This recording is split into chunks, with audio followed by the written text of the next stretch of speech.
Hello guys, welcome to our channel. இன்றைக்கி நம்ம வீடியோவில் பிடிஎஸ் டிஎக்ஸ்டி மாதிரி சோஷியல் மீடியாவெலாம் தெரிக்க விட ஒரு நியூ கேபாப் பாய்ஸ் பேண்டை நம்ம பிக் ஹிட் என்டர்டைன்மெண்ட் கம்பெனி உருவாக்கி வச்சுருக்காங்க. ஸோ அந்த குரூப்பை பற்றி தான் இன்னைக்கு வீடியோவில் பார்க்க போகிறோம். ஸோ அதுக்கு முன்னாடி எல்லாத்தையுமே சாரி கேட்கணும், ஏன்னா அந்த வீடியோ ரொம்பவே ஃபாஸ்ட்டாக போயிடுச்சு. So sorry guys. இந்த குரூப்போட நேம் என்ஹைப்பன். இந்த குரூப் பற்றி நிறைய பேருக்கு தெரிஞ்சிருக்கும், இன்னும் கொஞ்சம் பேருக்கு தெரியாமல் இருக்கும். ஸோ அவங்களுக்காண்டி தான் இந்த வீடியோ. ஓகே காய்ஸ், இந்த குரூப்போட நேம் என்ஹைப்பன். இதில் மொத்தமுமே 7 பேர் தான் இருக்காங்க. ஸோ ஒவ்வொருத்தராக பார்த்துட்டு அதுக்கப்புறம் குரூப்போட பேசிக் பற்றி பார்க்கலாம். ஸோ வீடியோக்குள்ளே போகலாமா? நம்ம ஃபர்ஸ்ட் யாரை பற்றி பார்க்க போகிறோம் அப்படின்னா லீ ஹெசங். இவர் அக்டோபர் 15, 2001 பிறந்திருக்காரு. இவரோட இன்டர்நேஷ்னல் ஏஜ் 18, ஆனால் கொரியன் ஏஜ் 20. ஹூசங் குவாங்கம் ஹைஸ்கூலில் தான் படித்தார். இவர் ரோல் மாடல் அப்படி பார்த்தீங்கன்னா இவரோட அப்பா தான்.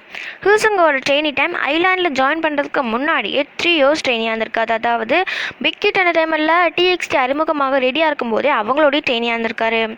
இவருடைய இந்த குரூப்பில் இவரோட பொசிஷன் பார்த்தீங்கன்னா வக்காலிஸ்ட் அண்ட் டான்ஸர்.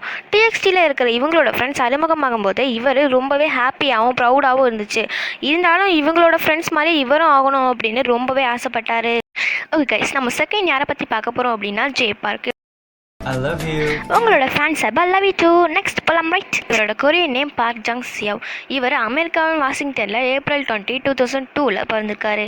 இவரோட இன்டர்நேஷ்னல் ஏஜ் வந்து 18, ஆனால் கொரியன் ஏஜ் 90.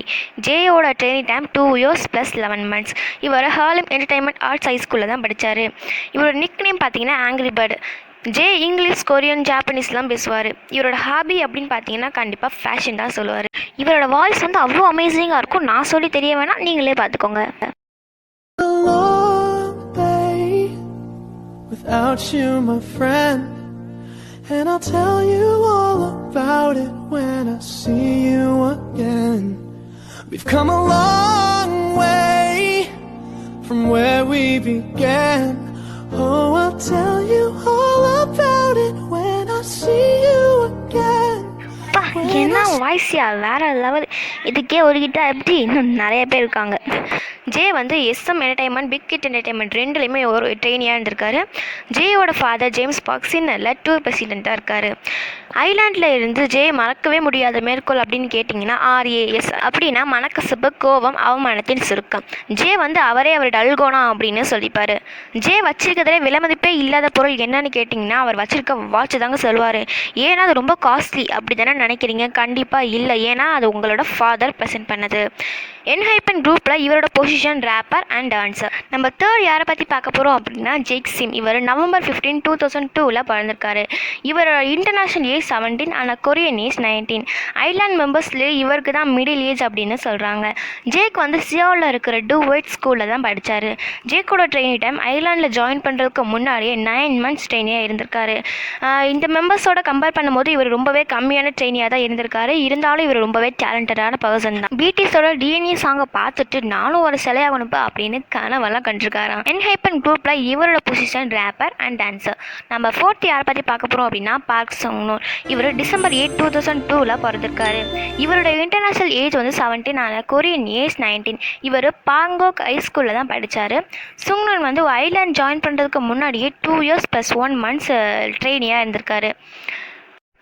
சுங்னூன் முன்னாள் பிக் ஹிட் என்டர்டைன்மெண்ட்டில் ட்ரெயினியாக இருந்திருக்கார். இப்போ வந்து ஃபெலிபைட் லேபன் கீழே இருக்கார். இவர் ஒரு யங் பாயாக இருக்கும்போது ரொம்பவே ஷை டைப், அது எல்லாருக்கும் இருக்கிறது தான். அதனாலேயே சுங்னூனோட அம்மா வந்து இவரை ஸ்கேட்டிங்கில் சேர்த்து விட்டாங்களாம். ஃபைனலாக இவர் சவுத் கொரியாவோட ரன்னர் அப் மேல் ஸ்கேட்டர் ஆகிட்டார். இவர் 10 years ஐஸ் ஸ்கேட்டிங் செஞ்சுருக்காரு. ரொம்பவே கஷ்டமான விஷயம்தான். சுங்னூன் வந்து ஒரு நல்ல மூடில் இருக்கும்போது ஹிப்ஹாப் சாங்லாம் கேட்பாரா. இந்த குரூப்பில் இவரோட பொசிஷன் வெக்காலிஸ்ட் அண்ட் டான்ஸர். சுங்னூன் அப்புறம் ஜாங்கோன் வந்து ஐலாண்ட் மெம்பர்ஸ்லேயே ரொம்பவே அழகான மெம்பர்ஸ் அப்படின்னு 2 பேருமே ஓட் வாங்கியிருக்காங்க. ஆனால் சுங்னூன் மட்டும் பெஸ்ட் ஹஸ்பண்ட் மெட்டீரியல் அப்படிங்கிற ஓட்டை வாங்கியிருக்காரு. ஓகே கைஸ், நம்ம 5th யாரை பற்றி பார்க்க போகிறோம் அப்படின்னா கிம் சோனோ. இவர் ஜனவரி 24, 2003 பிறந்திருக்காரு. இவரோட இன்டர்நேஷ்னல் ஏஜ் வந்து 17, ஆனால் கொரியன் ஏஜ் 18. இவர் சில்போகோ ஹைஸ்கூலில் தான் படிச்சிருக்காரு. சுனோவோட ட்ரெயினிங் டைம் அப்படி பார்த்தீங்கன்னா ஐலாண்டில் சேர்கிறதுக்கு முன்னாடியே 10 months ட்ரெயினியாக இருந்திருக்காரு. அவர் வந்து அவரையே கவர்ச்சிகரமான சிலை அப்படின்னு சொல்லிப்பாராம். சுனுவோட முகம் வந்து ரொம்பவே வசீகரமாக இருக்கும் அப்படின்னு சொல்கிறாங்க. சுனு வந்து ஒரு ஸ்ட்ராங் வொக்காலிஸ்ட். இவர் வந்து ப்ரொடியூசரால் செலக்ட் பண்ணப்பட்ட ஃபைனல் மெம்பர் அப்படின்னு சொல்கிறாங்க. இவர் வந்து இந்த குரூப்பில் வொக்காலிஸ்ட் அண்ட் டான்ஸர். ஓகே கேர்ள்ஸ், நம்ம சிஸ்டர் பற்றி பார்க்க போகிறோம் அப்படின்னா யாங் ஜங்வன். இவர் வந்து February 9, 2004 பிறந்திருக்காரு. இவரோட இன்டர்நேஷனல் ஏஜ் வந்து 16, ஆனால் கொரியன் ஏஜ் 17. இவரோட ட்ரெயினிங் டைம் அப்படின்னு பார்த்தீங்கன்னா ஐலாண்டில் ஜாயின் பண்ணுறதுக்கு முன்னாடியே 1 year + 4 months வந்து ட்ரெயினியாக இருந்திருக்காரு. இவர் வந்து நாம்கம் ஹை ஸ்கூலுங்களில் படித்தார். ஜங்வன் வந்து ஐலாண்டோட ஹிடன் ஏஸ் அப்படின்னு கருதப்படுறாரு. எல்லாம் ஐலாண்ட் நடத்தின 4 டெஸ்ட்டில் 2 இடத்துல வந்து ஃபர்ஸ்ட் பிளேஸ் பிடிச்சிருக்காரு. அது என்னென்ன கேம்னா இன்டூ ஐலாண்ட் ஃபைனல் டெஸ்ட். ஜங்வன் வந்து முன்னாள் SM என்டர்டைன்மெண்ட்டில் பயிற்சியாக இருந்திருக்காரு. இவரோட பேரண்ட்ஸ் வந்து பார்ட் டைமாக ஒர்க் பார்த்தனால இவர் வந்து அவ்வளோவா கவனிச்சிக்க முடியல. அதனால் இவர் வந்து அவங்களோட கிராண்ட் மதரால் தான் வளர்க்கப்பட்டார். இவர் வந்து ENHYPENஓட 2வது யங் மெம்பர் அப்படின்னு சொல்கிறாங்க. இவரோட பொசிஷன் என்னன்னு பார்த்தீங்கன்னா டான்ஸர், வெக்காலிஸ்ட் அண்ட் விஷுவல். கேர்ள்ஸ், நம்ம லாஸ்ட்டாக யாரை பற்றி பார்க்க போகிறோம் அப்படின்னா நிஷிமுரா ரோக்கி. இவர் வந்து December 9, 2005 பிறந்திருக்காரு. நிக்கியோட இன்டர்நேஷனல் ஏஜ் வந்து 14, ஆனால் கொரியன் ஏஜ் வந்து 16. இவரோட ட்ரெயினிங் டேஸ் அப்படி பார்த்தீங்கன்னா ஐலாண்டில் ஜாயின் பண்ணுறதுக்கு முன்னாடியே 8 months வந்து ட்ரெயினியாக இருந்திருக்காரு. நிக்கிக்கு வந்து டான்ஸ் அப்புறம் பார்க்குனா ரொம்பவே பிடிக்குமா. அவரோட பேரண்ட்ஸ் வந்து ஒரு டான்ஸ் ஸ்டூடியோ வச்சுருக்காங்க. அந்த ஸ்டூடியோவில் அவர் டான்ஸ் ஆடி தான் இதளவு வந்திருக்காரு. அதாவது அவர் 5 வயசில் இருக்கும்போது அங்கே ஆட தொடங்கிட்டாராம். நிக்கிக்கு வந்து மைக்கேல் ஜாக்சனை ரொம்பவே பிடிக்குமா. அதாவது அவங்க ரோல் மாடல் யாருன்னு கேட்டாலும் மைக்கேல் ஜாக்சன் தான் சொல்லுவார். நிக்கி வந்து டான்ஸ் வந்து சீக்கிரமாகவே லேர்ன் ஆயிருமா. அதாவது ஐலாண்டோட ஃபைனல் எபிசோடில் டான்ஸை வந்து 20 minutes கற்றுக்கிட்டாராம். ஐயோ அப்பா, 20 minutes, அதுவும் அவங்க ஒரு டான்ஸு வேறு லெவலில். ஆனால் மற்றவங்க கற்றுக்கணுன்னா 1 மணி நேரமாச்சும் வேணும். ஆனால் இவருக்கு 10 minutes போதுமா.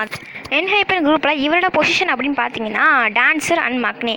இவருக்கு ரொம்பவே எங்கேஜாக இருந்தாலும் ரொம்பவே டேலண்டான பர்சன் அப்படின்னு சொல்லலாம். நம்ம பார்த்தவங்க எல்லாருமே ஈக்குவலான டேலண்ட் உள்ளவங்க தான். ஓகே காய்ஸ், மெம்பர்ஸ்லாம் பற்றி பார்த்தாச்சு. இப்போ குரூப்பை பற்றி பார்க்கலாம். BTSஐ ப்ரொடியூஸ் பண்ண பிக் ஹிட் என்டர்டைன்மெண்ட் கம்பெனி தான் இந்த நியூ கேபாப் பாய்ஸ் பேண்டை ப்ரொடியூஸ் பண்ண போகிறாங்க. சவுத் கொரியாவோட சர்வைவல் ரியாலிட்டி ஷோவோட ஃபைனல் எபிசோடு அதாவது September 18 நடந்துச்சு. அதுக்கு அடுத்த நாள் இந்த 7 வின்னர்ஸுமே அறிவிச்சிட்டாங்க. இந்த ஷோவை என்டர்டைன்மெண்ட் கம்பெனிஸ் அதாவது CJE அப்புறம் பிக் ஹிட் என்டர்டைன்மெண்ட் கம்பெனி, இது 2 கம்பெனியோட ஜாயின்ட் கம்பெனியான ஃபெலிபெட் லேப் தான் தயாரித்தாங்க. இதில் ஜாங்வன், ஜேக், நிக்கி, ஹில்சங், சன்குன் இந்த 6 பேருமே குளோபல் ஃபேன்ஸால் ஓட் பண்ணப்பட்டு செலக்ட் பண்ணப்பட்டாங்க. சுனு மட்டும் ஃபைனல் எபிசோட் அப்போ ப்ரொடியூசரால் செலக்ட் பண்ணப்பட்டார். இந்த ENHYPEN குரூப்பை மோட்டிவேட் பண்ண BTS அப்புறம் TXT 2 குரூப்புமே வந்திருந்தாங்க. அதாவது ஃபைனல் எபிசோடுக்கு வந்திருந்தாங்க. ENHYPEN இதோட மீனிங் என்னென்னா they also ambition plan to connect people and the world through their music. அப்படின்னா இவங்களோட இசையால் மக்களையும் இந்த உலகத்தையும் இணைப்பாங்க அப்படின்னு பிலீஃப் பிளாப் சொல்லியிருக்காங்க. இப்போவே இவங்களுக்கு ட்விட்டர் அப்புறம் இன்ஸ்டாகிராமில் ஃபாலோவர்ஸ் அள்ளிக்கிட்டு போகிறாங்க. அதாவது இப்போவே 1/2 million தாண்டிட்டாங்க. இதே ENHYPEN இந்த குரூப்போட சாங்ஸ் நவம்பரில் ரிலீஸ் ஆகும் அப்படின்னு சொல்லியிருக்காங்க. ஸோ காத்திருப்போம். ஸோ கைஸ், வீடியோவோட எண்டுக்கு வந்தாச்சு. நீங்கள் இந்த new K-pop boys band ENHYPEN பற்றி என்ன நினைக்கிறீங்க அப்படின்னு கமெண்ட் பாக்ஸில் கமெண்ட் பண்ணுங்கள். லைக் பண்ணுறவன் மனுஷன், சப்ஸ்கிரைப் பண்ணுறவன் பெரிய மனுஷன் சொல்லிட்டு இந்த வீடியோவை இதோட முடிச்சுக்கலாம். Bye guys.